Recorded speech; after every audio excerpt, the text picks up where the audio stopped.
बात है अंधेरपुर नगरी की। एक सुनसान रास्ते में एक कार चल रही थी जिसके अंदर बैठा था नवयुवक 25 साल की उम्र।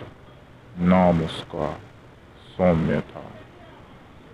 तेजी से गाड़ी चला रहा था और गाना भी बजा रहा था।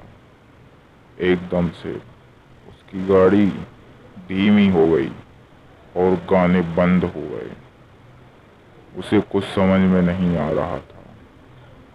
उसने गाड़ी को तेज करने की कोशिश की लेकिन वो नहीं हो रही थी।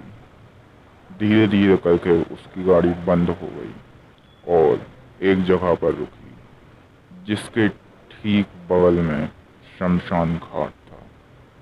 सौम्य भूतों पर बिल्कुल भी विश्वास नहीं करता था। वह जाकर गाड़ी को जांचने लगा। गाड़ी को जांचते जांचते उसने देखा कि पत्तों की आवाज आ रही है। उसने ऊपर की ओर देखा तो एक सफेद पोशाक में कोई एक पेड़ से दूसरे पेड़, दूसरे पेड़ से तीसरे पेड़ पर छलांग मार रहा था। सौम्य देखकर डर गया और अपनी गाड़ी के अंदर बैठ गया। उसने गाड़ी के सारे कांच बंद कर दिए और पारदर्शी कांच से ऊपर की तरफ झांकने लगा तो वो चीज एक पेड़ से दूसरे पेड़, दूसरे पेड़ से तीसरे पेड़ पर सरकने लगी। उसकी गति धीमी हो चुकी थी। अब वह फिर से रिवर्स लौटकर उन्हीं पेड़ों पर आने लगी जिन पेड़ों पर वह चल चुकी थी। एकदम से सौम्य के पारदर्शी कांच पर वह आ बैठी। उसकी शक्ल बहुत ही भयावह थी। वह सौम्य को देख रही थी।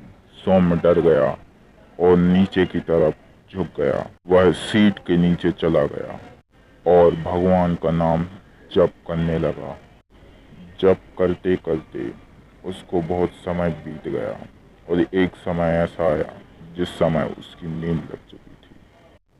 कुछ ही समय के बाद सुबह हो गई और सुबह के 6 बज गए। उतने समय सूर्य की किरणें उसकी गाड़ी पर पड़ने लगी जिससे कि उसकी नींद खुली।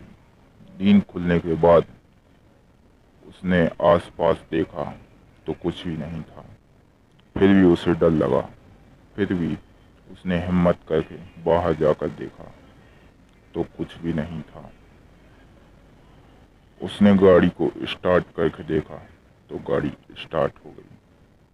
अब वह जैसे तैसे करके अपने घर गया। घर जाने के बाद वह एक दिन तो ठीक रहा लेकिन अगले दिन से वह पागल होने लगा। उसकी मेंटल कंडीशन बिगड़ गई थी और वह धीरे धीरे करते करते पूरा पागल हो गया। और ठीक 5 दिन बाद उसकी लाश उसी शमशान घाट के सामने मिली।